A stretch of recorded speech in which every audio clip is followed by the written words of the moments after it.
You're listening to the Punisher Waterfowls, the Union 0430 podcast.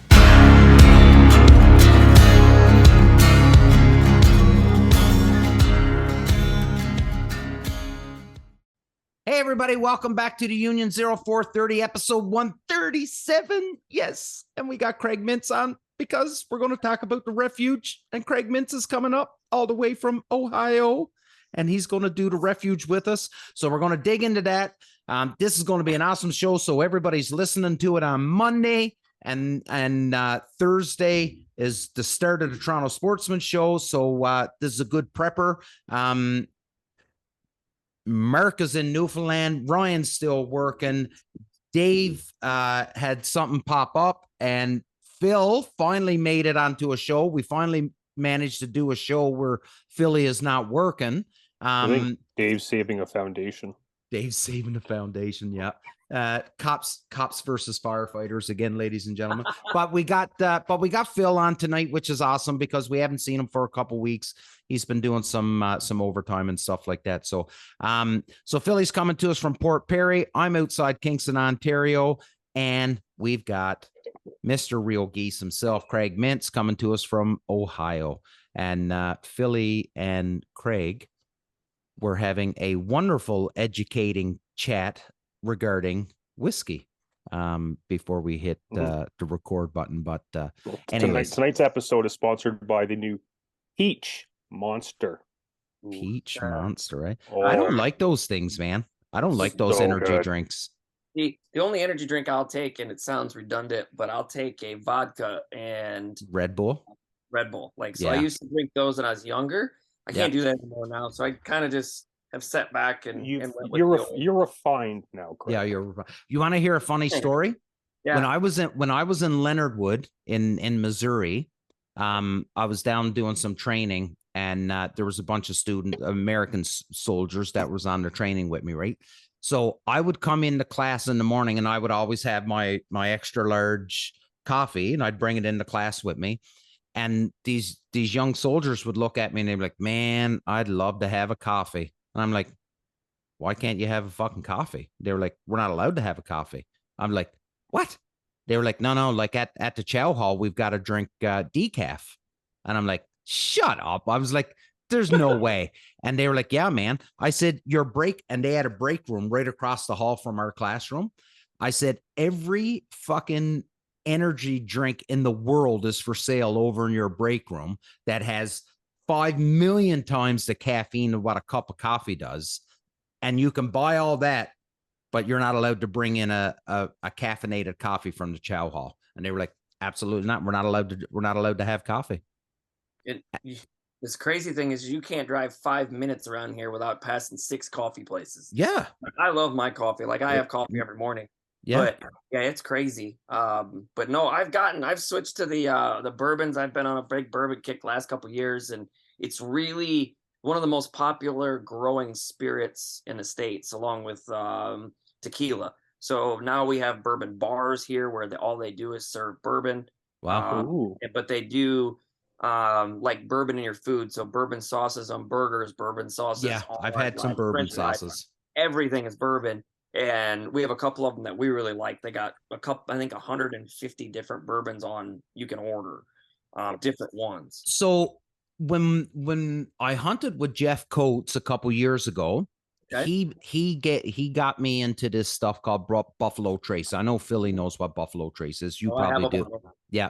So we were chatting about it, and Jeff Coates gave me some education, and I'm going to screw this up, but in order to be considered a Kentucky bourbon, there is so many rules and things it has to hit in order for it to be able to be labeled a pure Kentucky bourbon. Like it has to be in a certain cask. It has to be like this. It has to have this. It has to have that. And all of these things. And I was like, really? I was like, so a lot of this stuff that's saying that it's bourbon is not really bourbon. He said, exactly. It doesn't pass that seal of approval. Yeah, it's sort of a seal of approval. When you see a Kentucky bourbon, it's a true bourbon. There's a lot of like the one I'm at is it actually has right there, Kentucky Yep. straight. So Yep. this one is considered a Kentucky straight bourbon, but like with this one is I don't like and Coates is a little bit more of a bigger man and more of a man than I am, and I like the lower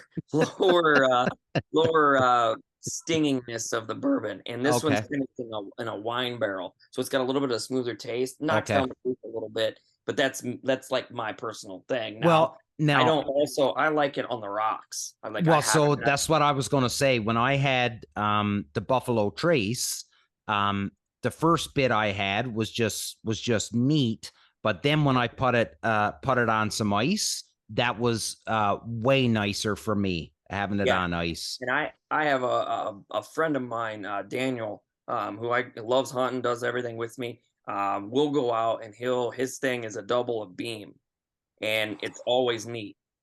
And yeah, I'm not doing That'll it. peel paint off the walls, buddy. Yeah, put hair in your chest, I can tell you that. Put hair in your chest and lead in your pencil. Yes. All right. Okay. To the refuge. To the refuge. Wait. Man, Craig, I got to start off by saying this, and that is the amount of support that you've thrown behind Dave and I in this brand since we've become friends is nothing short of amazing. And you've supported us. No matter what we throw at you, you're like, yep, I'm in. I'll help you, whatever I can be. When it came to the show, you wanted to sponsor the show. Then when we come up with the idea for the Punisher pack, yep, let's do it. And then I approach you about the refuge. Yep, let's do it. I'm in. And everything we come at you, you're like, yeah, I'm in, boys. I'll do whatever I can to help. And I don't think we thank you enough. So I'm putting it out on the air so that the millions of fans can hear it.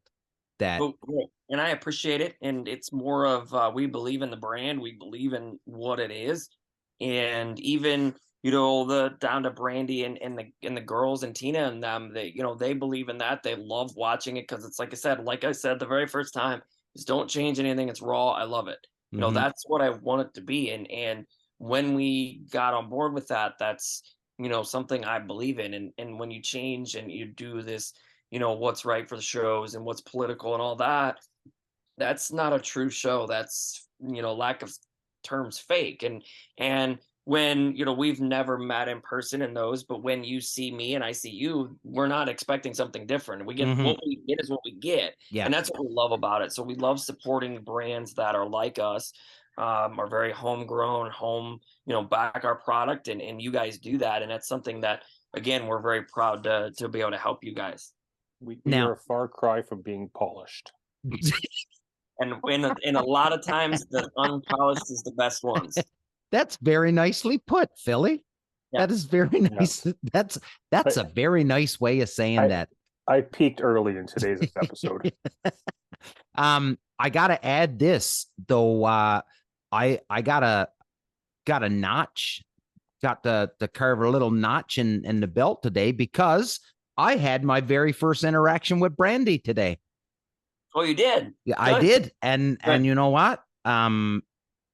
Not that I disbelieved you or anything like that, but she reached out. Listen, this is the issue.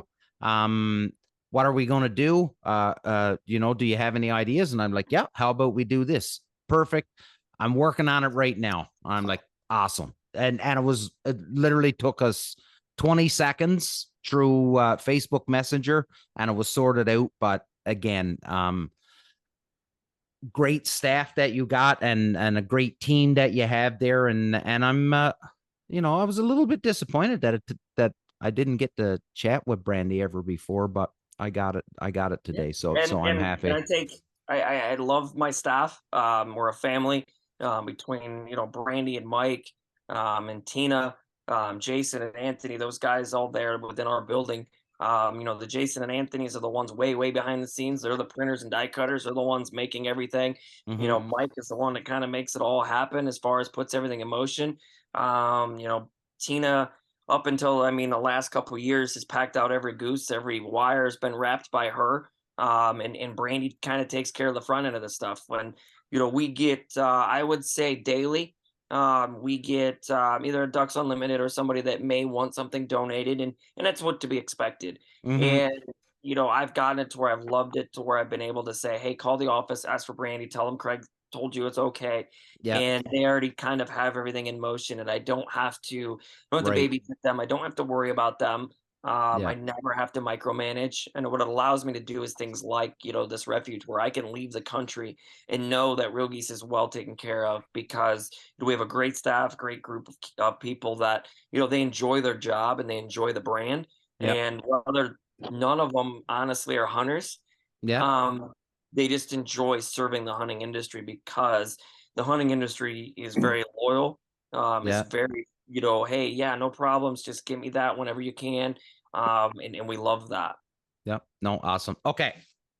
Refuge, buddy. This has got to be a major undertaking. And I would like to say that I assumed that before, but since this idea of the refuge came on, and I've been trying to fill it and talking to businesses and getting them in the door, it is not, I guess it's all relative, but it's not an easy process to, especially for you to leave one country. And I know, we talk about this imaginary line that separates Canada and the US. And when we say, we're like family, but still it is two different countries with two different sets of laws and regulations. And anybody in Canada knows how ridiculous ours are.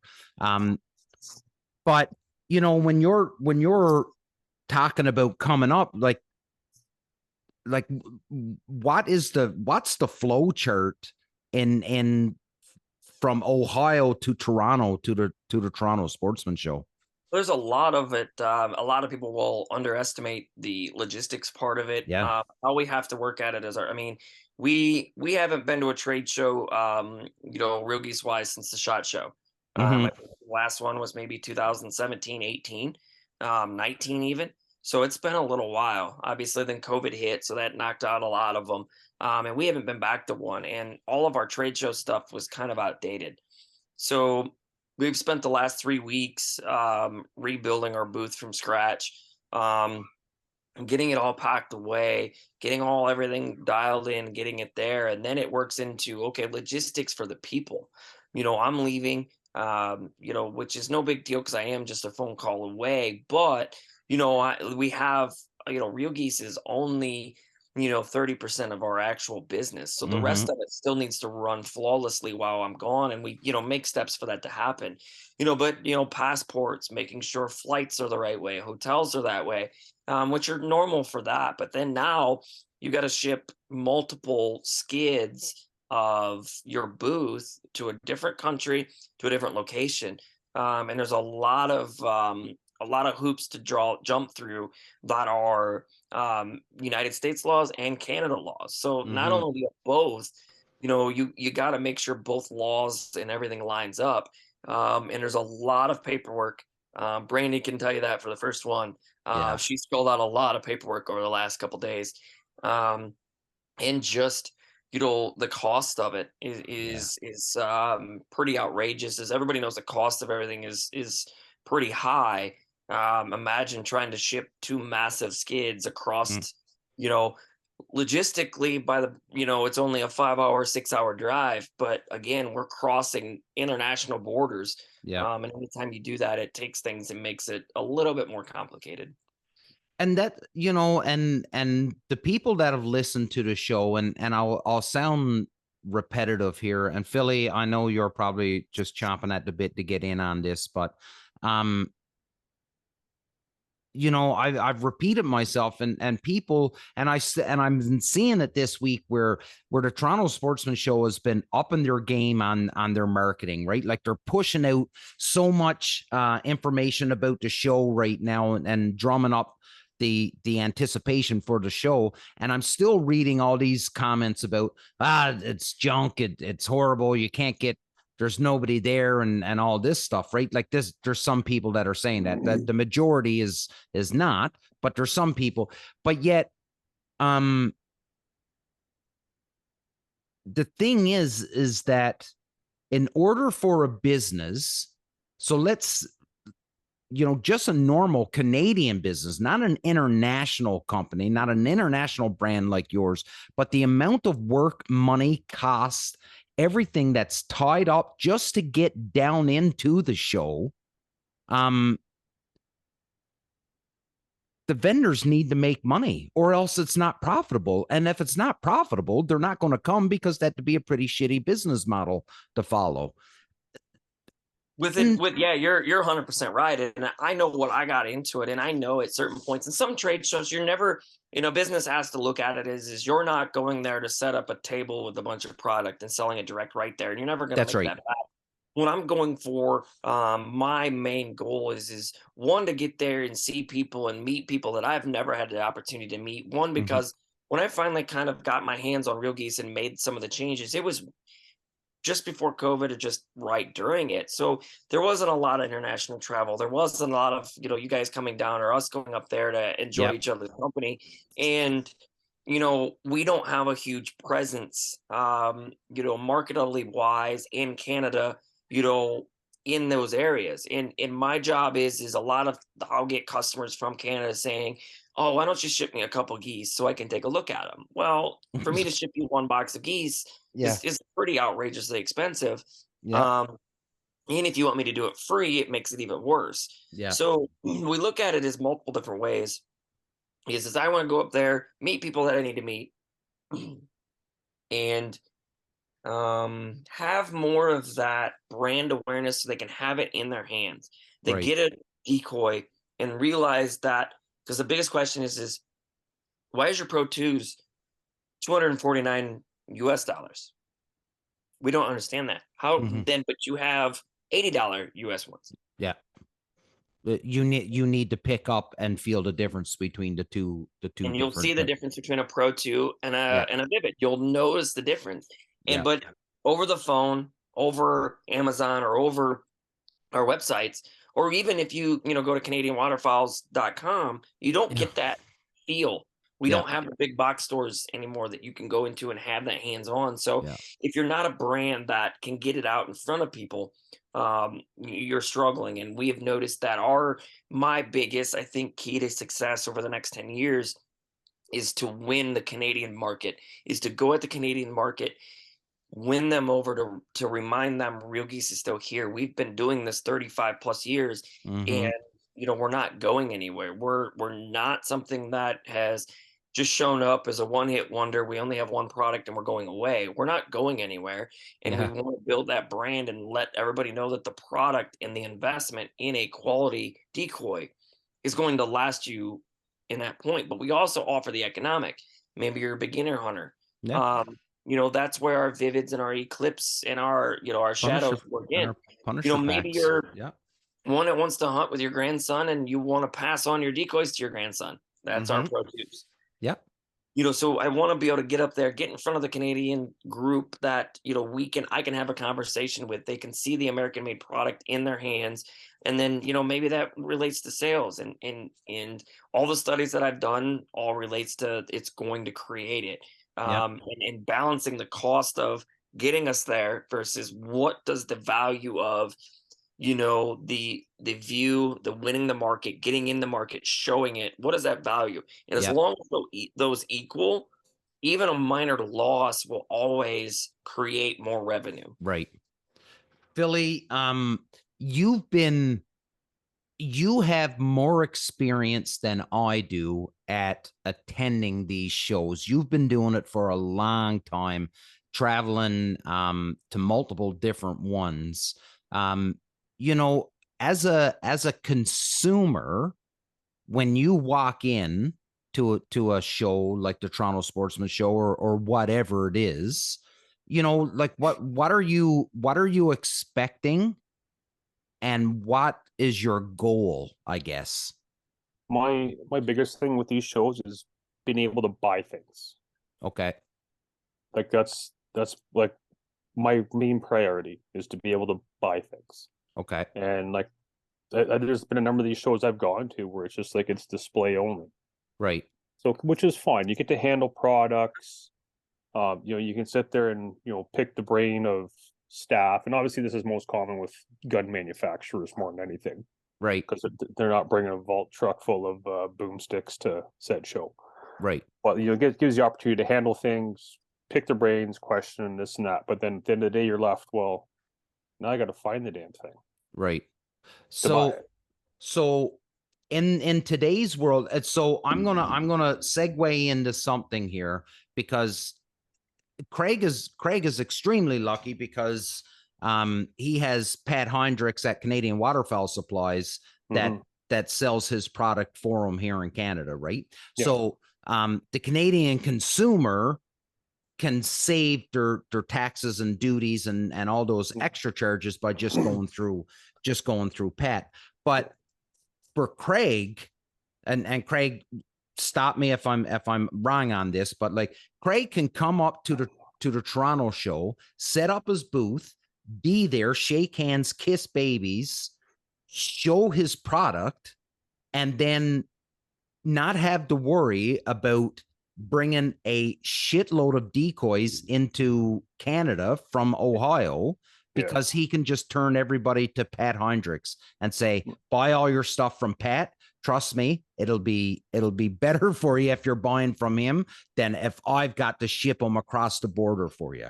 Well, another thing too, and not to tote your boat there at all, Craig, but to us as waterfowl, as we always know, it's an extremely small community.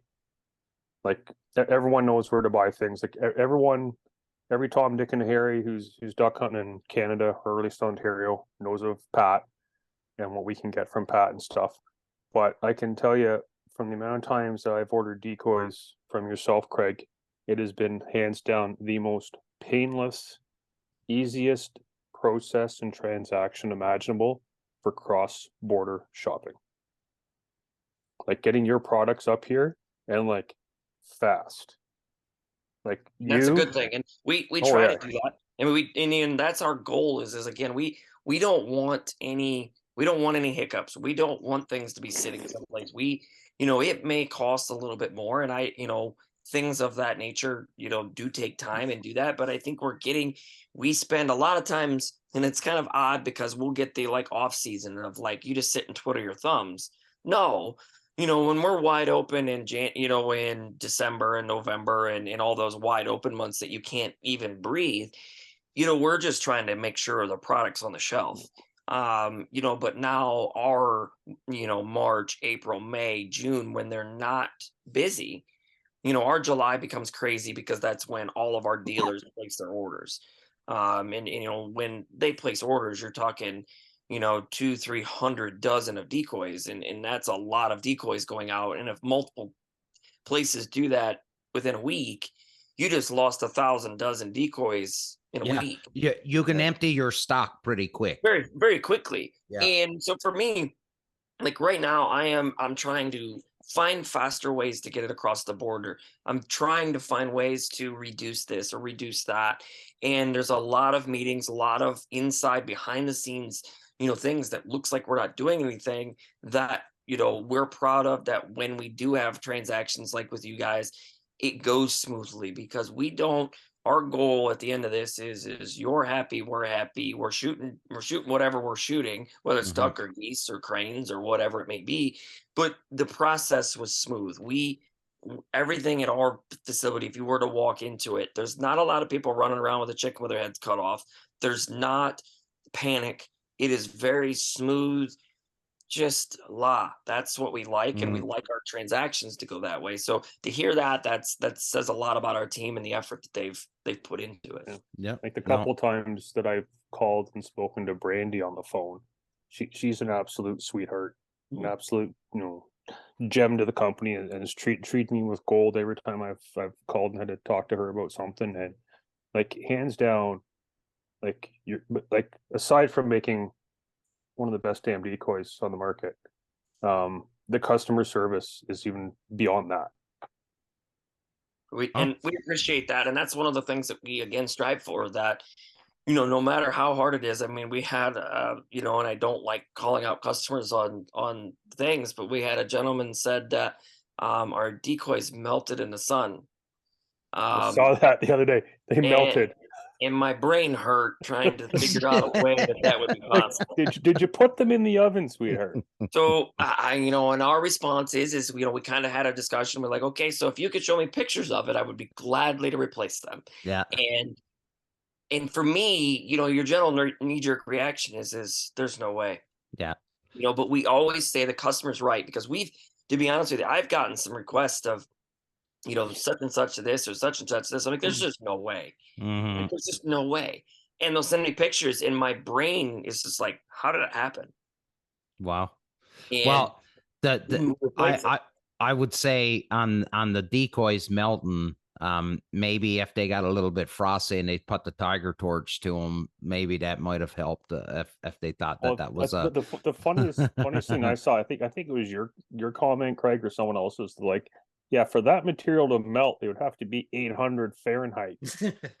Yeah, well, yeah. So where are you hunting? Yeah, they're made out of an ABS plastic, and we part of our other businesses is we form things out of plastic. So, your Wendy sign or any of your signs that are formed that are backlit, we do a lot of that as far as our other business part of it. So my knowledge of the melting points of a lot of plastic is pretty high. Yeah. So I know ABS melts at around 200 degrees. So for it to be 200 degrees, and it's not 200 degrees instant, it's 200 degrees at like 57 seconds. Yeah, prolonged. Yeah. So prolonged exposure. Yeah. So we try to go back to that, and we always try to say the customer's always right until proven differently. And we do see, some of the bad ends of it, and we do make mistakes. I mean, we handle, we order 5,000 to 10,000 of those wires at a time, and then they're individually counted and wrapped. And I asked Tina the other day, I'm like, how many, this year we have ordered, I think the last time I looked, since January 1st, we're at like 35,000 wires. Jesus. And she's wrapped every one of them in a dozen pack. So she's counted 35,000 times to 12. She got that down packed. So she's like, I may have missed one or two. But you're human. Yeah. So we get that. We love it. But I want to have the customer service to where when we get to this refuge, people will be able to see the president. They're not looking at, somebody that is just a representation. Right. This is my brand that I bleed. This is something that I love and I'm passionate about, that I want to continue to do. And when they're at the show, they're seeing me, they're having conversations with me.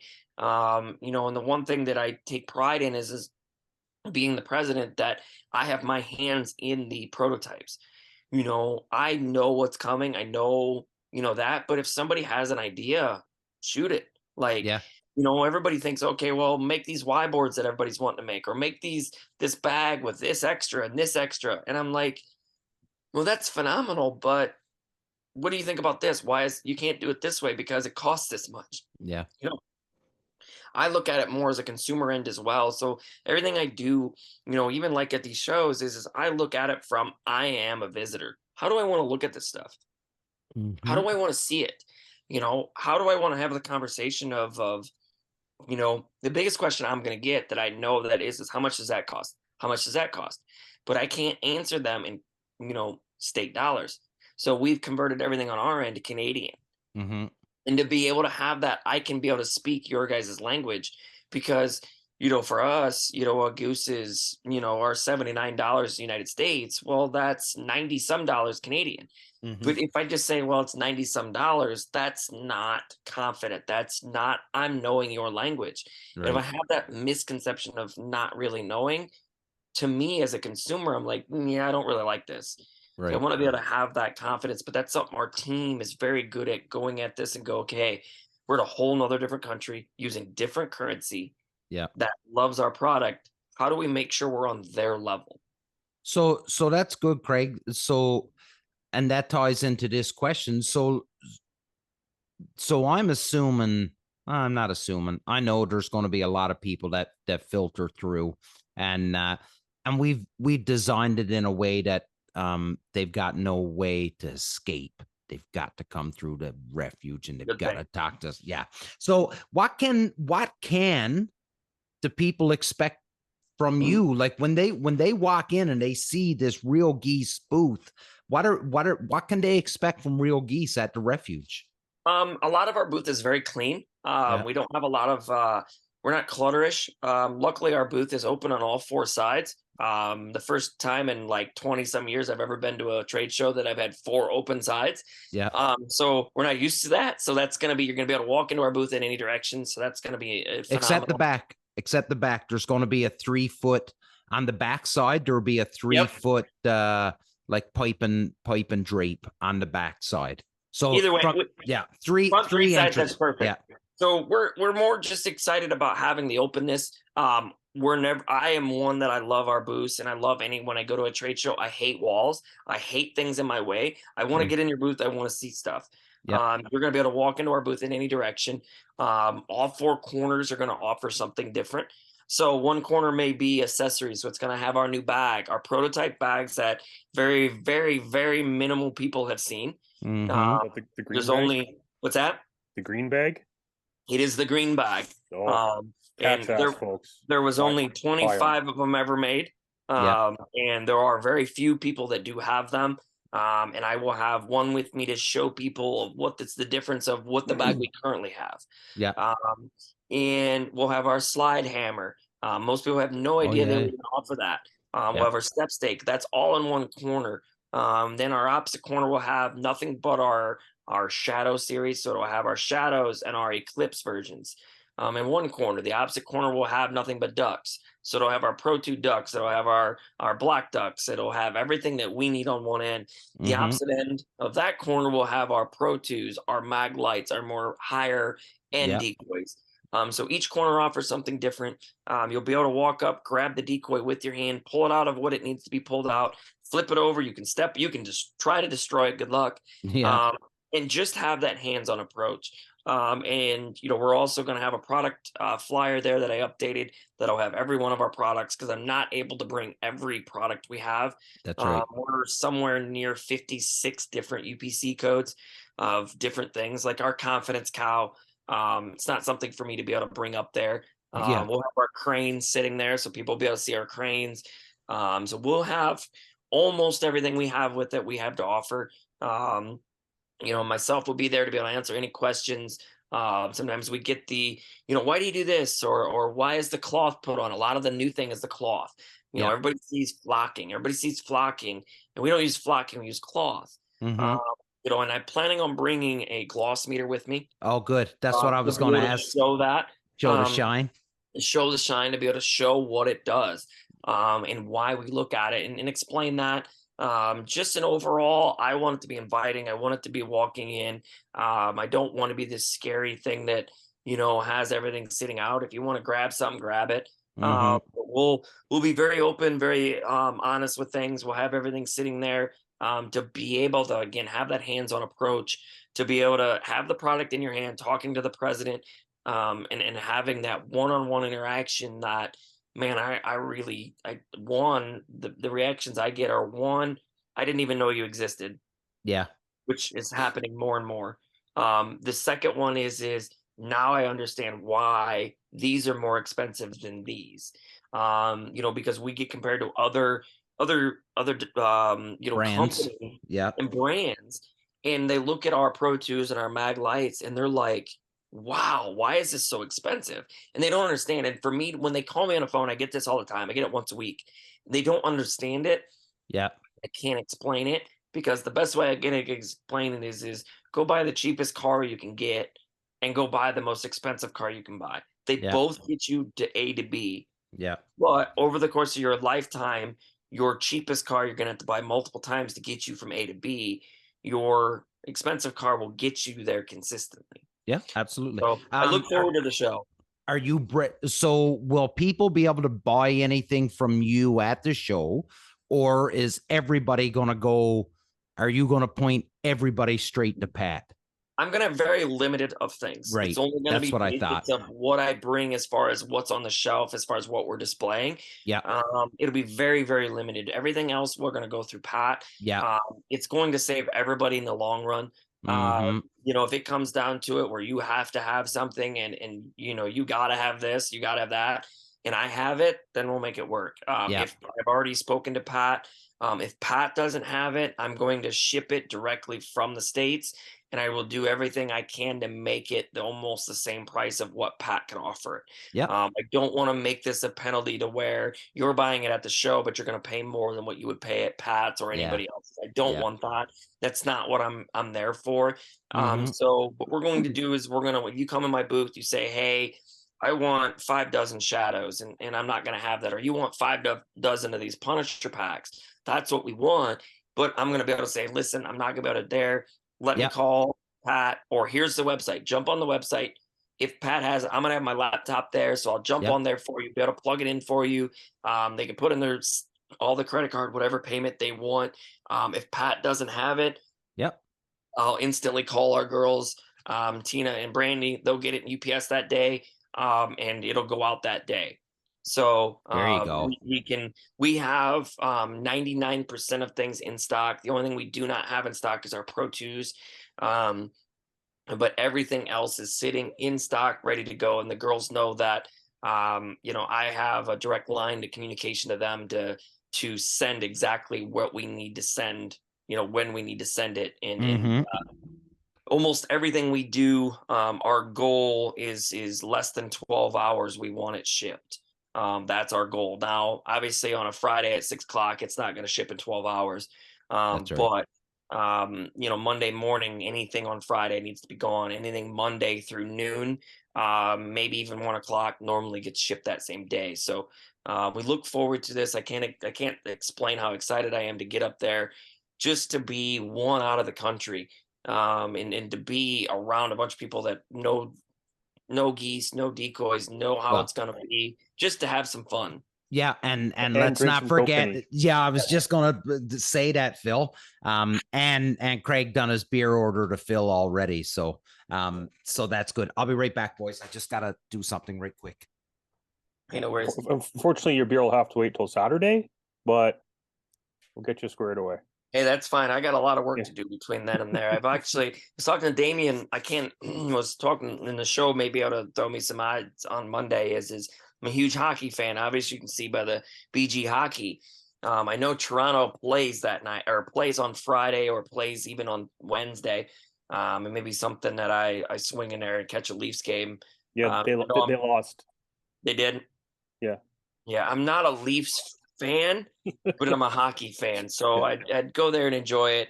Like I said, it's something for me that I get to experience. Anytime you go to a different country, you've been obviously, Phil, in different places, that you get to experience the different cultures and stuff. And my father took me to Toronto when I was 2 or 3, and I don't remember a single thing of it. And I want to go and just experience it and see some fun, you know, and just hang out with you guys. Like I said, it's going to be more of just being able to be around you guys and people that, you know, that the connection that, you know, hey, you know, oh, that's cool. That's cool. And same thing, like when you guys come to the States, my connections of being able to connect you with them is something that I look forward to when that day comes. In fairness, if you're doing any sightseeing in Toronto, call me first. I'll tell you where not to go. Yeah. Philly's probably your best bet right there. I'm your unofficial tour guide.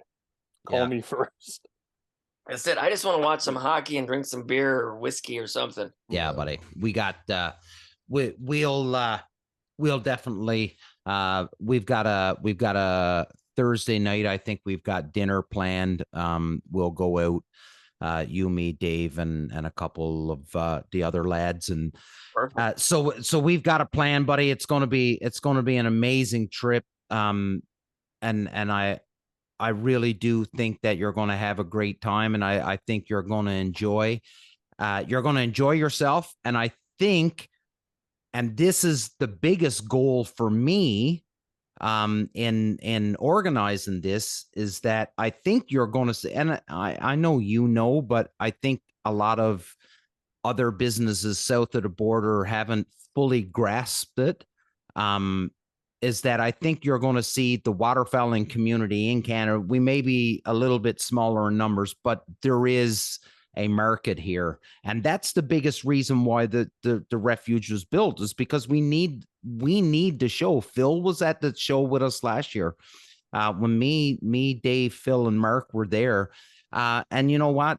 The waterfowling industry is non-existent when it comes to these trade shows up here, because I think, and this is speculation on my part, but you know, when you're talking about big business in the States, I think they just, because of our low numbers, I just think that they're not quite sure on the market in Canada.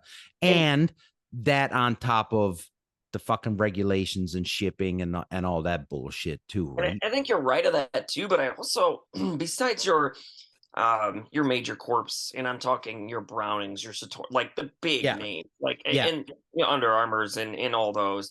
You know, if you start looking just waterfowl stuff of Decoys and stuff of that nature, you know, even you get down to like Dave Smith and those guys we're all not that big. You know, we're in for us, like in the States, you know, like I remember going to the SHOT Show and my dad telling me that it was like $20,000 or $30,000 to attend these shows.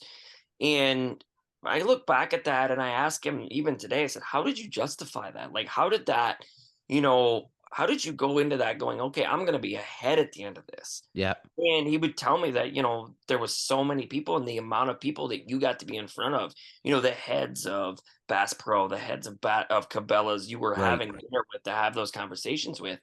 And for me, I look at it as this pre-COVID and after COVID hangover that we're all sort of in, that is causing this, you know, again, you look at the waterfowl industry, we're not, again, very big. No. And I think that if we can do this first step, that, you know, we're lucky enough to be able to be asked to do it, is go up there and, you know, hopefully when I get back, I get 5 or 6 phone calls from, you know, American companies that, you know, are in the waterfowl industries. And I open it up to even the silhouette decoys guys. I mean, there's, you know, we won't name the names, but there's one 5 hours away from my business. That if they were to make a phone call and say, what did you think? I'm going to say, let's roll.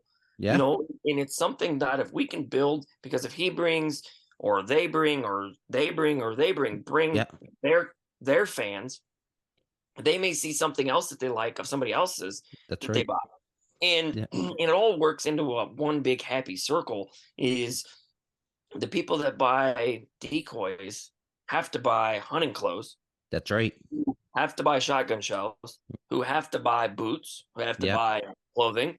And then the people that buy shotgun shells got to buy decoys. So we all, and a lot of this turns into this, where we don't want to coincide. It's a circle of life, man.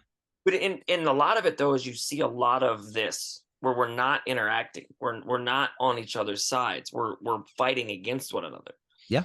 And my thought is I would rather be best friends with the shotgun manufacturers and all those, because I need them to survive and they need me to survive.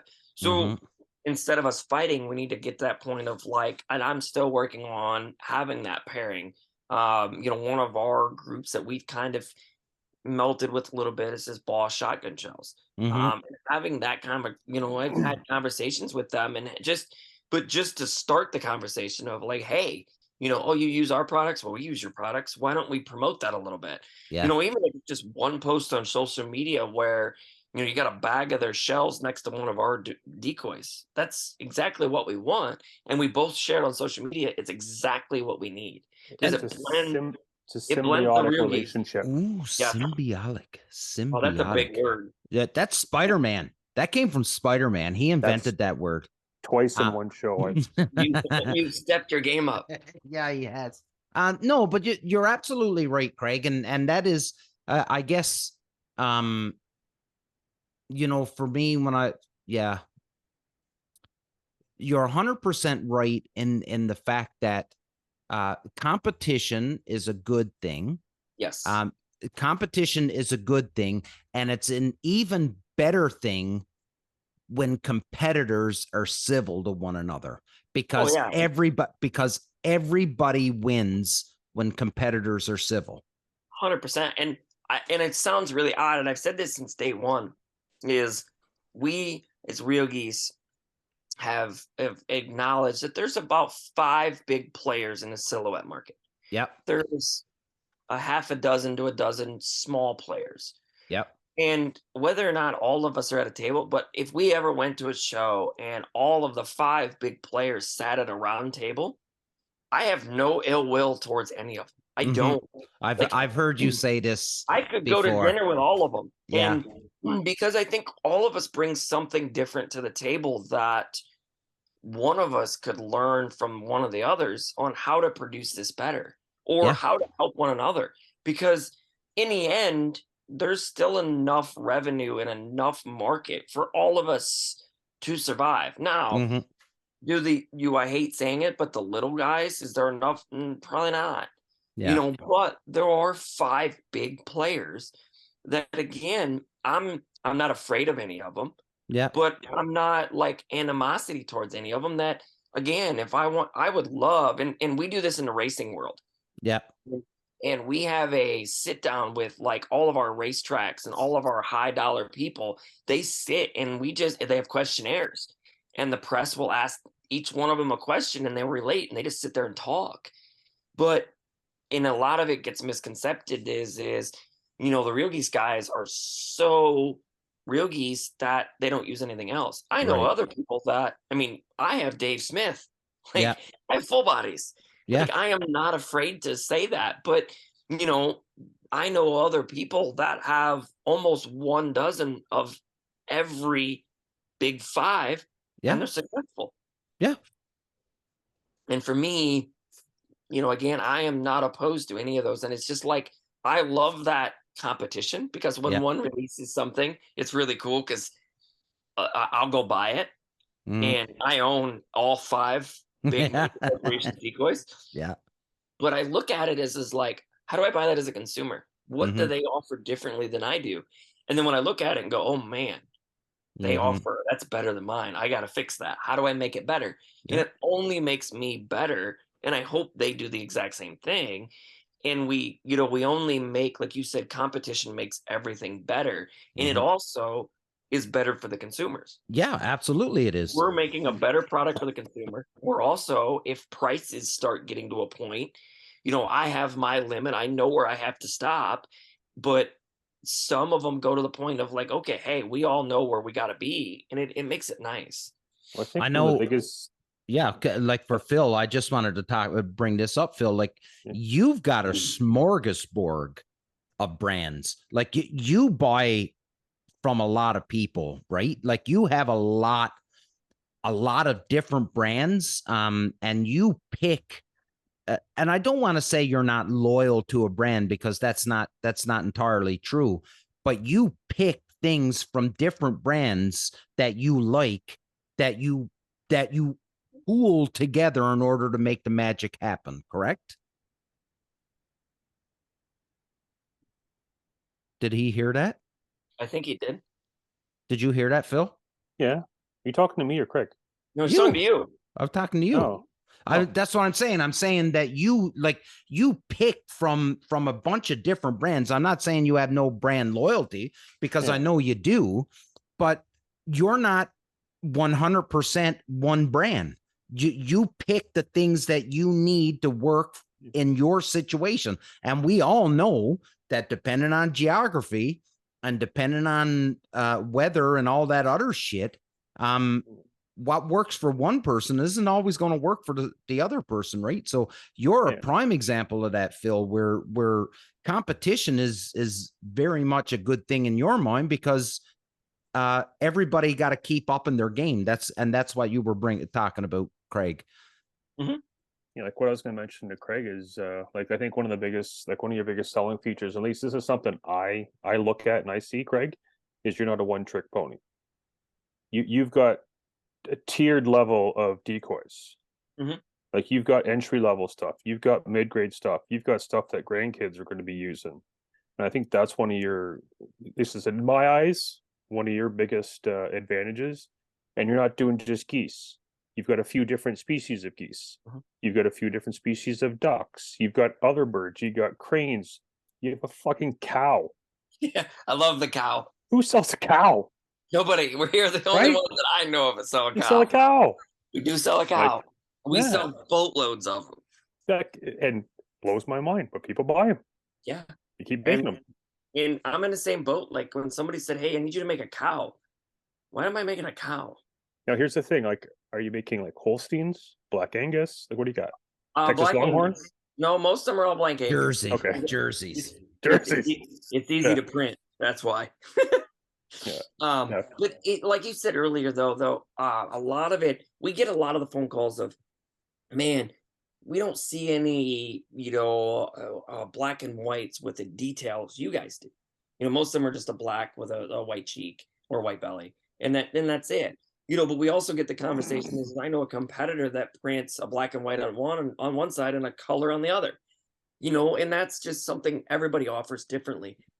But when they produce that, or somebody produce something else, I'm looking at it going, nope, not for me. Like, it's just, we can't produce that. I know what we limit at. I know what we can do, what we can't do. And we like to offer those different kinds of things. Like you said, offer ducks, offer specks, offer snows, offer blues, and be able to hit those little niche markets, because not everybody's buying blues. We all know that. And you can also buy pose specific boxes. This is true. One of the biggest requests this past couple of years has been, like what you mentioned, a pose, specific. Like you mentioned a while ago, like some guy, I think he bought like 40 dozen uprights. Yes. Or something 100%. Like that. It was like a fucking stupid number. Yeah, and that's common. And we get people that'll call us and then they'll ask us to take all the uprights out of the standard boxes.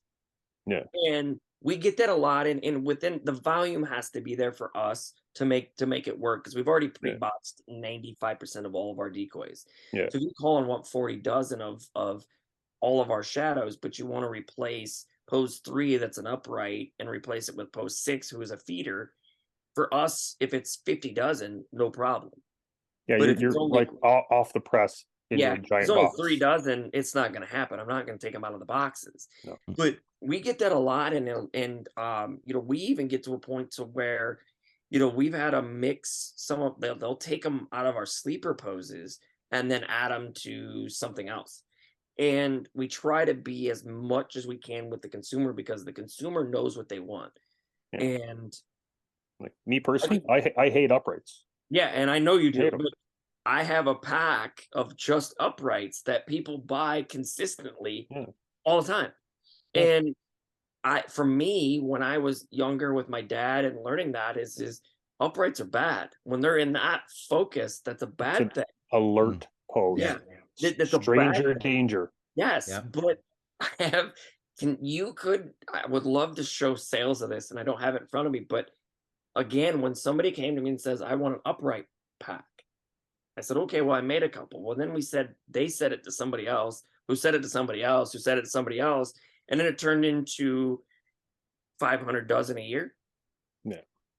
And for us, it's just something that we make sure we have on the stock, and we don't print it very often because 500 dozen is very minimal. Mm-hmm. That's a normal one run that we make. And for us, that's 1,000 sheets. It's not a big deal.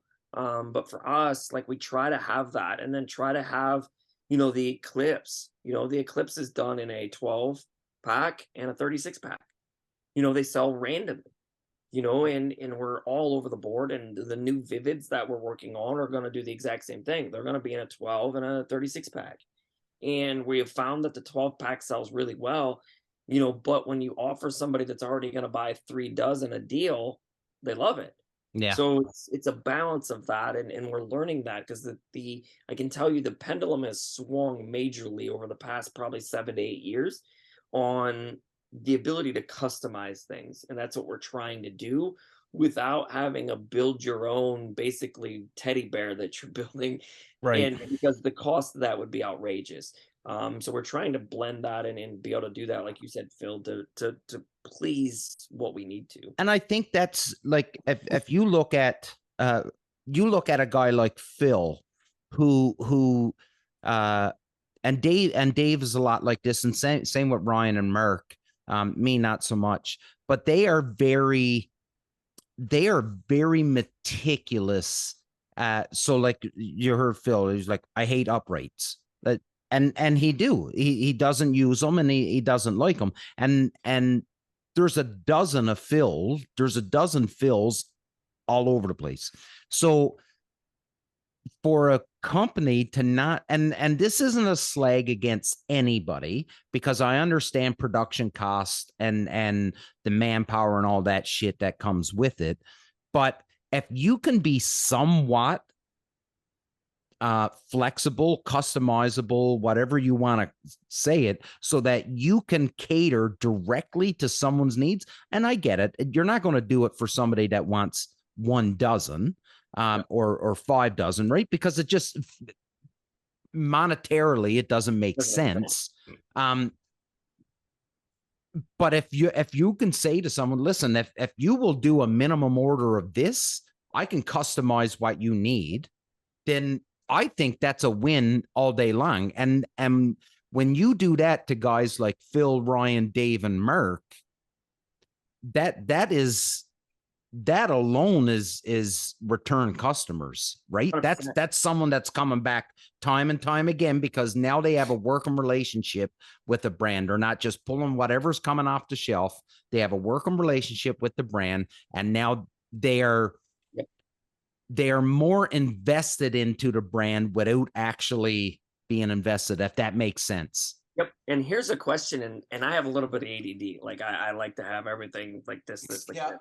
Yeah. And so, it's a question for you two, and see if you guys get it right. We had a product not too long ago. We don't offer it anymore just because of the product. So that should give you a hint. But we couldn't keep it on our shelf. What was the product? I'm going to say Shadows.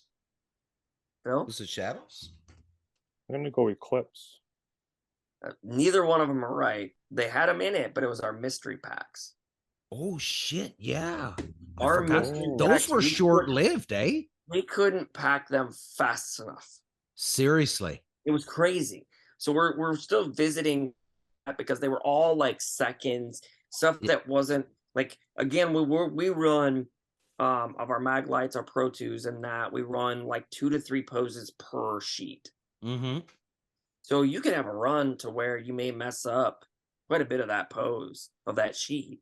Well, those are all not any good. So now you have, let's just say 30 geese or 40 geese of just those 2 poses that aren't any good. But then you do it of the 52 different brands that we have. Now you have a just smorgasbord of decoys. And when we offered this, and somebody brought it up, like, this will never work. And it turned into where it was a pleasant surprise. Yeah. Because like we would be getting these orders, and we get 20 of them a day, and we had to pack them out customized, because we had like a $99 one, a $159.99, and a $299 one, and the value was always like $70 or $80 more. But we would get phone calls of like, holy moly, where did this pose come? We want to buy every pose of this one.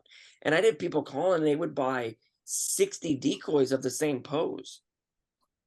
And it was a great thing, but it was one of the like weird things that of Real Geese. If you lived inside Real Geese, you would know that our mystery packs were just total chaos. That's a pleasant surprise, dude. It was just, we'd throw decoys in a box, and these people were just eating it up, and we loved it. But we can't offer it very often because we don't get seconds right as often as we did. And we had a smorgasbord of just inventory that when I went back there, I was looking at it just sitting on the shelf going, man, I would rather this be in somebody's hunting garage rather than it sitting on my shelf, not collecting dust. So, we still get those. Like, again, we're getting ready to process right around 500 dozen Pro 2s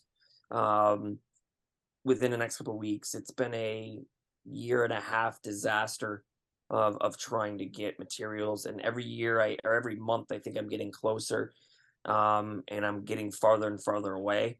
But I feel like I've got a grasp on it now. Mike has done an amazing job of getting me a little bit closer. And, it was a 57-week wait time for the materials. It was a 36-week wait for the cloth. And then right when I got both of them in my facility, it was a 27-week wait for the glue to glue it together. And then by that time, we're at like 90 some weeks for the materials. So the materials aren't any good anymore. So it turns into Oh this my endless God. cycle of just Uh-oh. disaster after disaster after disaster.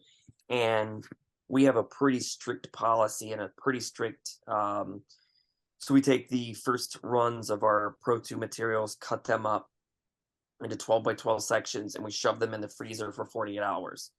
And then what we do is we get them out and try to let somebody destroy them. If they withstand that, that's kind of our test to know that they're pretty good. If you can stick them in a freezer, That's your you try to- R&D.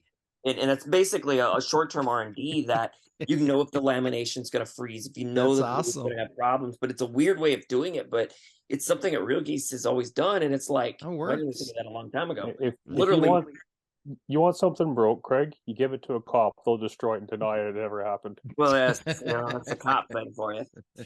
But it's weird because you'll walk into our break room and we have a refrigerator in there and a freezer, and there'll be people's like food or something in there, and right next to that is these prototypes of 12 by 12 Decoys.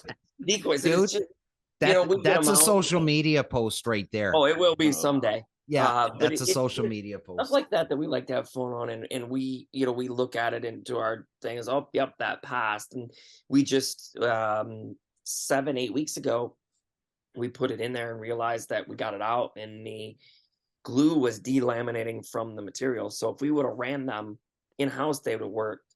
But when you got them and they froze, they wouldn't have worked, and you would have been able to grab the cloth and peel it completely off the decoy, which would have been bad.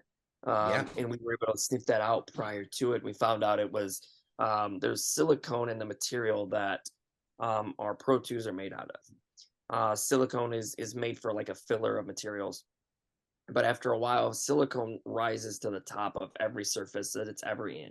It's always the Mhm. lightest. Yeah, So because it's a silicone- petroleum based. correct. Yeah. Silicone is impossible to get most things to stick to it. So this has now created a surface energy that is almost zero. So we have to now go back and reburn the surface to burn the silicone off of it. We do this with a dyne level. It's very next level communication or next level stuff for me. But so like I said, it's been a process of this Pro 2 stuff. And I know hopefully there's a lot of customers that are listening that keep calling me and asking me when they are, and I keep telling them it's a couple weeks, and it's not that I'm putting them on, it's I expect them in 2 weeks, and we find out something else is wrong, or we find out this is wrong, and once we get them in our hands, we're ready to print. It's just with COVID, the lack of glue, the lack of adhesives, the lack of cloth, it has caused major problems. And the cloth, the major filter was mask. Cloth mask, it took priority. I wasn't able to get it, and the cloth manufacturers in the States went to almost zero because of COVID, because it wasn't a priority, and it turned it into kind of a mess. So we're gaining our traction back, and I look to have a full full thing, because it, as a person with a little bit of ADD, not having 100% in stock item drives me nuts. Awesome. And we're getting there. Boys, we're at that 60-minute mark. And I think this is a good point to sort of kind of wrap it up. And then anybody that's listening that's going to be showing up at the Refuge next week or in 3 days from when you're listening to this episode, any questions that you have, now you get a chance to ask the man himself, because he's going to be there live and in person, and you can come and you can ask him any questions that you're wanting to ask, and any ideas you want to pose for him. If you want autographs and pictures, you have to come through me. There will be a little tiny, because we're Canadian, we tax the fuck at everything. I'm just going to add a little tax onto that, just for my time, just for my time and effort to get you over. We accept donations of Bird Dog whiskey. Yes. Which is absolutely bananas. Did you see my post last week that it cost me more money? So I had to go to New York last week. I got to throw this out there. Quick. Okay. There's Mother Goose. Oh, she's calling. She's beckoning you. It's time to get off. All right. Getting closer. Okay. We're going to bed. Okay. So had to go into New York last week, pick some stuff up. I said, I'm going to pick up 2 bottles of Bird Dog right behind me, right there. Picked up my 2 bottles of Bird Dog. I paid $59 American for 2 bottles of Bird Dog. Okay. Picked it up at the liquor store, came through. Good dude that I am. When I got to the border of Canada and they said, do you have anything to declare? I said, yeah, I just bought these 2 bottles of whiskey. And they were like, you bought 2? I said, you can't get it in Canada. I love the stuff. I'm going to Toronto. I want to be able to bring some down for my friends. They were like, okay, go inside and pay. Went inside and paid. It cost me more money in duties and taxes to bring it into Canada than it costs me to buy it in the States. In Ontario, Philly, you don't know this, or perhaps you do, but the lady told me on liquor, on hard liquor, Ontario charges a 59% tax on any hard liquor coming into the province from the States. 59%, dude. I can't say I've ever paid it. Don't incriminate yourself on this show, because there's millions of people listening. That would involve me bringing liquor back from the States. Oh, okay. And I'm always within my limit. Oh, okay. Limit. Stay within it. Okay, so that was my story. That's how I'm ending it off.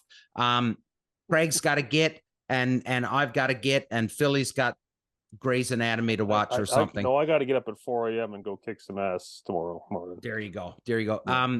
Everybody, please, if you are able, please come down and visit us at the Refuge. Craig's going to be there. I'll be there. Delta's going to be there.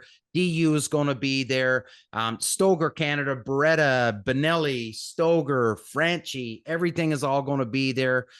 We hope to see you all, and it promises to be a great time. Come, nothing but big love to all of you for coming out and supporting us. Craig, thanks so much for coming on and doing this show. Thank you from the bottom of our hearts for always being in our corner. We'll wrap this up, Philly, to you, buddy. Yeah, can't wait for those that are coming to the show. I'll be there Saturday for a bit with the family. Can't wait to see you, Craig, and so finally shake your hand. And yeah, looking forward to being there and seeing everyone, and hoping for a great show. Awesome, thanks, Philly. Craig, to you, buddy. I appreciate the same thing. I can't wait to see you guys in person. It's been a long time coming. We've battled through a lot of stuff, and I look forward to it. And you listen to this show, you swing in, you get into the booth, and you say that you watched Monday's show. Swing in. Obviously you would have to watch it to know this. Swing in, tell me something. I may or may not have something special. Oh, snap. There you go. Heard it here. And the only way you get it is by saying you listen to this show. Ladies and gentlemen, this is the Union 0430, very special edition, because it's right before the Toronto Sportsman Show and the Refuge. Thank you to everybody that listens. Thank you to everybody that's supporting us. And we can't wait to see you Thursday, Friday, Saturday, Sunday. So the 16th to the 19th of March in Toronto at the International Center. Can't wait to see you all. For the rest of you, still love you. Thank you for always supporting us. Big love. Surround yourself with good people. Until next time.